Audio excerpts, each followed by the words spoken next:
बिस्मिल्लाहिर्रहमानिर्रहीम। शुरू उस पाक परवरदिगार के नाम से जिसकी रहमत उसके गज़ब पर हावी है। प्रीवियस लेक्चर में बल्कि करंटली चैप्टर चल रहा है वो है कोरिलेशन और रिग्रेशन का।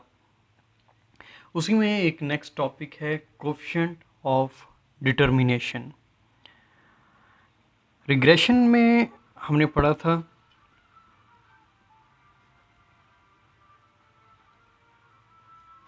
रिग्रेशन हम उसको कहते हैं जिसमें इसकी डेफिनेशन की थी। ये रिग्रेशन जो है ये इन्वेस्टिगेट करता है relationship between independent and dependent variable, और उसके बाद हमें एक इक्वेशन प्रोवाइड करता है जिसको हम एस्टिमेशन या प्रेडिक्शन के लिए यूज़ करते हैं। यानी इसमें एक इंडिपेंडेंट वेरिएबल होता है और एक डिपेंडेंट वेरिएबल y, जिसको y से डिनोट करते हैं, और इंडिपेंडेंट वेरिएबल x। इन दो वेरिएबल्स उनके दरमियान हम कॉमन सेंस से देखते हैं कि कौन सा इंडिपेंडेंट वेरिएबल है, कौन सा डिपेंडेंट है, या कौन सा वेरिएबल पहले अकर हो रहा है जिसकी वजह से दूसरा वेरिएबल अकर हो रहा है। यानी कि ये एक मुकम्मल इक्वेशंस हम बनाते थे रिलेशनशिप को देखकर, डिपेंडेंसी और इंडिपेंडेंसी को देखकर। उसके बाद बात की थी कोरिलेशन में हम स्ट्रेंथ चेक करते थे रिलेशनशिप की कि x और y वेरिएबल्स के दरमियान रिलेशनशिप कितना स्ट्रॉन्ग है या कितना वीक है, कितना मॉडरेट है, पॉजिटिव है या नेगेटिव है, पॉजिटिव स्ट्रॉन्ग है या नेगेटिव स्ट्रॉन्ग है, परफेक्टली पॉजिटिव है या परफेक्टली नेगेटिव है। इसके लिए हमने कोरिलेशन को स्टडी किया था। अब जो नेक्स्ट चीज़ है वो है कोएफिशिएंट ऑफ डिटर्मिनेशन। अब कोएफिशिएंट ऑफ डिटर्मिनेशन क्या करता है? कोएफिशिएंट ऑफ डिटर्मिनेशन ये चेक करता है कि y के अंदर जो वेरिएबिलिटी आ रही है वो कितने परसेंट x की वजह से आ रही है। यानी मॉडल हमने लिखा था एक y is equal to a plus B X. यानी y है ये वेरिएबल, ये dependent variable is equal to alpha plus beta X. अब कोएफिशिएंट ऑफ डिटर्मिनेशन ये देखेगा कि y के अंदर जो चेंज है, y के अंदर डिपेंडेंट वेरिएबल जो चेंज हो रहा है ड्यू टू x वेरिएबल, इसमें कितने परसेंट चेंज जो है इस मॉडल की वजह से आ रही है या इस वेरिएबल की वजह से आ रही है। इसके लिए हमने एग्जांपल एक की थी GPA।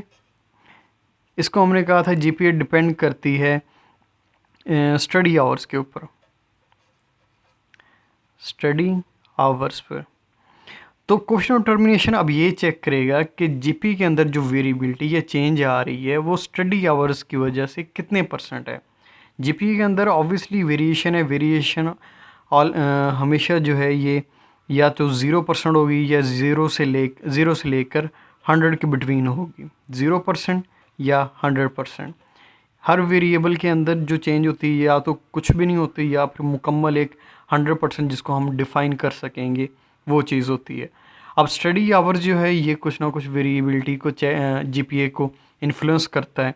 GPA के अंदर जो चेंज आती है वो कुछ ना कुछ स्टडी आवर्स की वजह से आती है, या इसके अलावा IQ लेवल की वजह से भी आती है। डिफरेंट यानी कि इंडिपेंडेंट वेरिएबल हो सकते हैं। लेकिन हमने यहाँ पर जो पढ़ा है वो है सिंपल रिग्रेशन। सिंपल रिग्रेशन में ये होता है कि एक ही डिपेंडेंट वेरिएबल और एक ही इंडिपेंडेंट वेरिएबल है। अब कोएफिशिएंट ऑफ डिटर्मिनेशन यही देखेगा कि डिपेंडेंट वेरिएबल में जो चेंज आ रही है इंडिपेंडेंट वेरिएबल की वजह से वो कितने परसेंट है, या जो मॉडल है ये डिपेंडेंट वेरिएबल की जो वेरिएबिलिटी है उसको कितने परसेंट डिफ़ाइन कर रहा है। इसका जो आंसर होगा कोएफिशिएंट ऑफ डिटर्मिनेशन का, इसको ये होगा 0 से लेके 1 के बिटवीन। इसको हम परसेंटेज से भी नोट कर सकेंगे, जो होगी वैल्यू 0% से लेकर 100% के बिटवीन, इसके दरमियान इसकी वैल्यू आएगी कोएफिशिएंट ऑफ डिटर्मिनेशन की। इसकी वैल्यू कभी भी नेगेटिव में नहीं होगी और ना ही 1 से ग्रेटर होगी। कोरिलेशन में हमने कहा था कि इसकी वैल्यू -1 से +1 तक है, यानी इसकी माइनस में हो सकती है, लेकिन जो कोएफिशिएंट ऑफ डिटर्मिनेशन है ये माइनस में नहीं हो सकता। This will be always in positive side. या तो ज़ीरो चेंज होगा एक वेरिएबल के की वजह से, या फिर ज़ीरो से ज़्यादा 0.1 या 10%, 20, 30 अप टू 100 हो सकती है चेंज। इसकी एक डेफिनेशन में कर लेते हैं।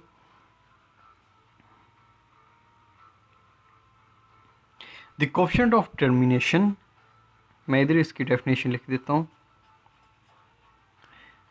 The coefficient of determination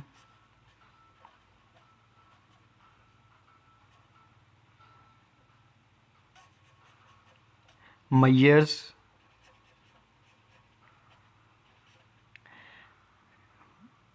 the proportion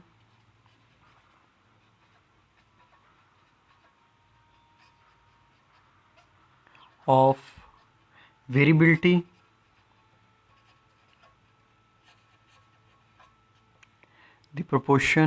variability of the values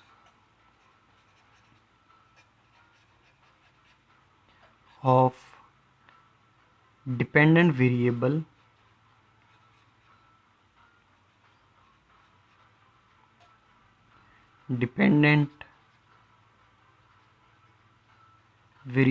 y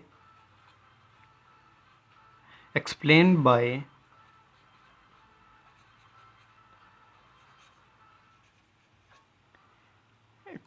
by its linear relationship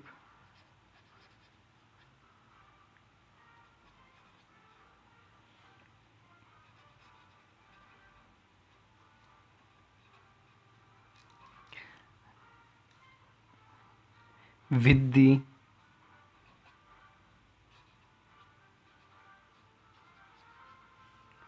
independent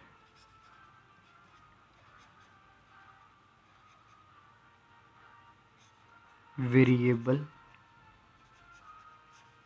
x। It is noted by, ये इसकी डेफिनेशन है, it is noted by R square. It is denoted by R square, small R square, उसे इसको note करते हैं coefficient of determination को। अब इसका मैं फॉर्मूला लिख देता हूँ। फॉर्मूला इसका बहुत ही आसान है।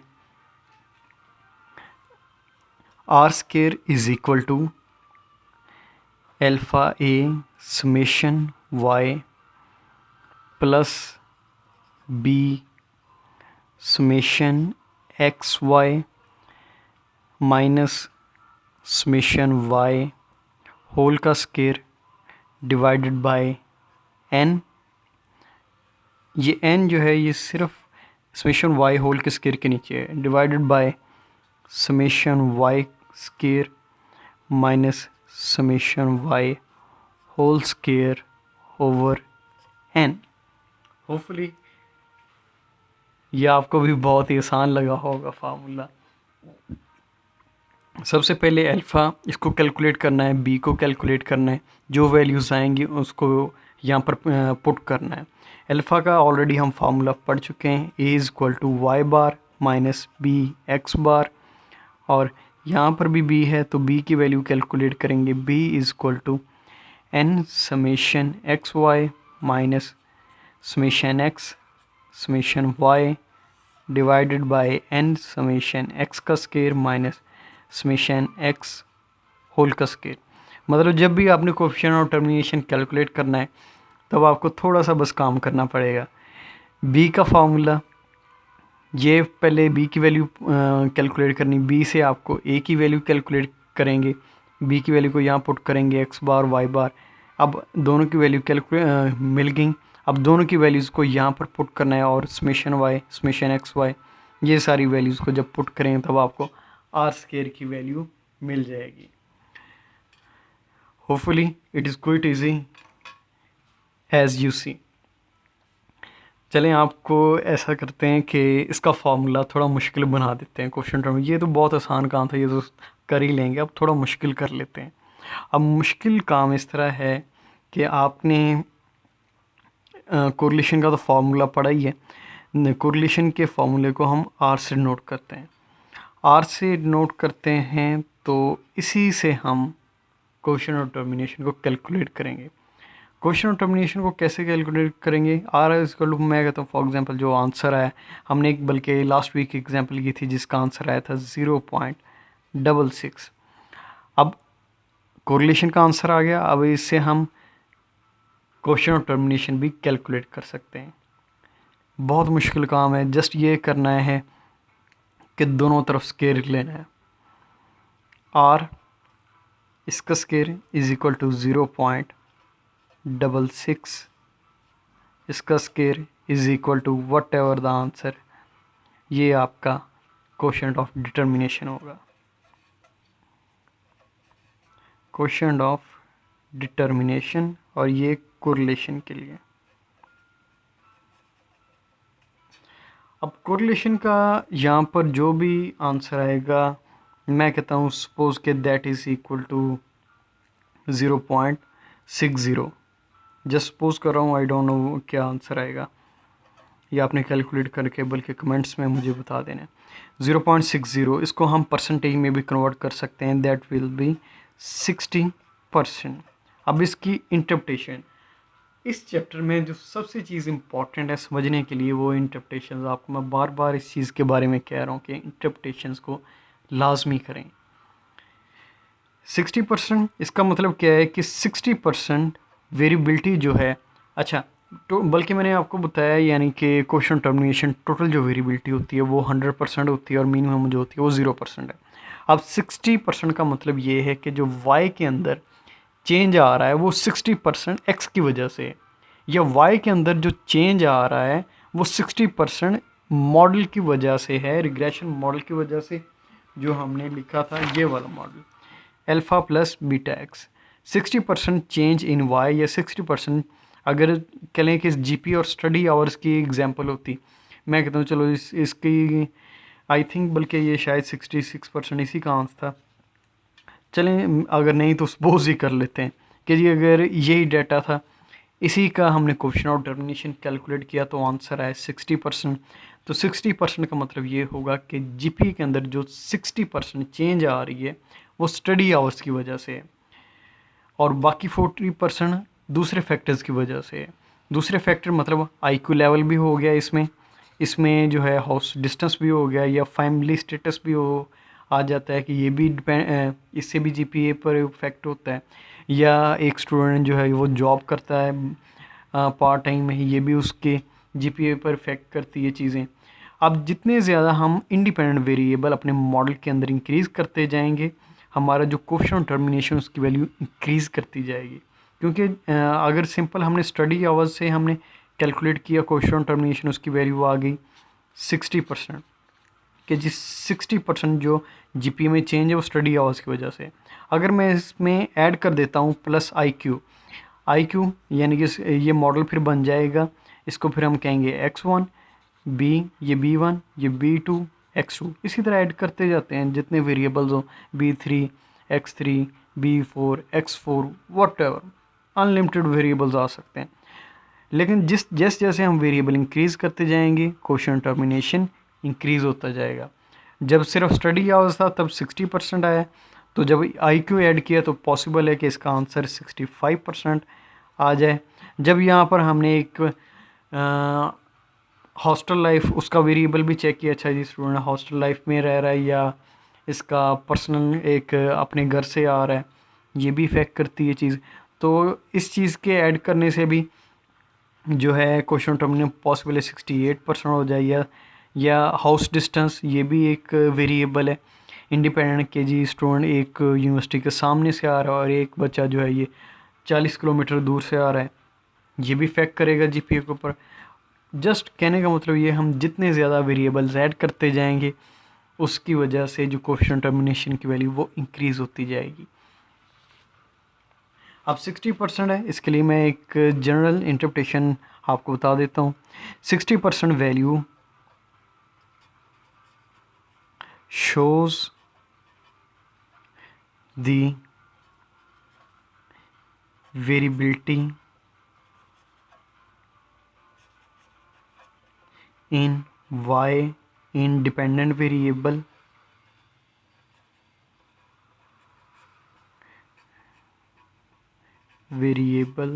GPA,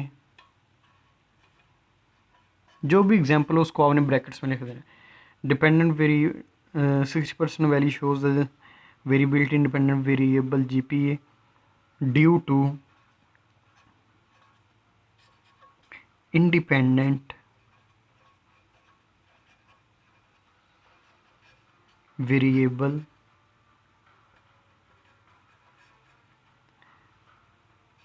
study hours and remaining.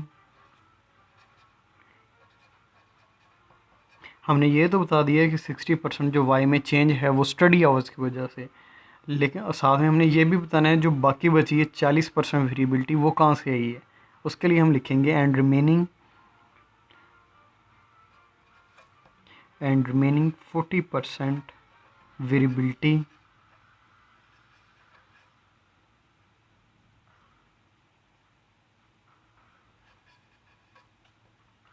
is due to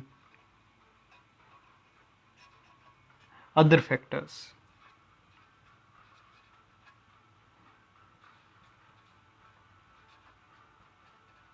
लिखने की ज़रूरत ही नहीं कि 40% जो वेरिएबिलिटी है दूसरे फैक्टर्स यानी कि हॉस्टल लाइफ या हाउस डिस्टेंस या IQ लेवल डिफरेंट वेरिएबल्स हैं।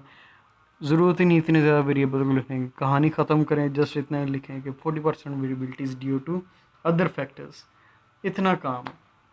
ये है कोएफिशिएंट ऑफ टर्मिनेशन, और इसके साथ ही हमारा ये जो चैप्टर है रिग्रेशन का ये ख़त्म हो गया। हमने रिग्रेशन का चैप्टर में ज़्यादा कुछ नहीं काम किया, बहुत शॉर्ट किया एज़ कम्पेयर टू जो आउटलाइन में था। ये चैप्टर के अंदर जो काम था उसके कंपैरेटिवली हमने बहुत कम काम किया है। जस्ट इम्पॉर्टेंट पॉइंट्स को हमने स्टडी किया है। इसके साथ ही आपने जो फर्दर एग्जांपल आपको करवाई थी एक ब्लड शुगर और डिस्टेंस की, उसका आपने क्वेश्चन और टर्मिनेशन कैलकुलेट करके मुझे कमेंट्स में आंसर बताना है।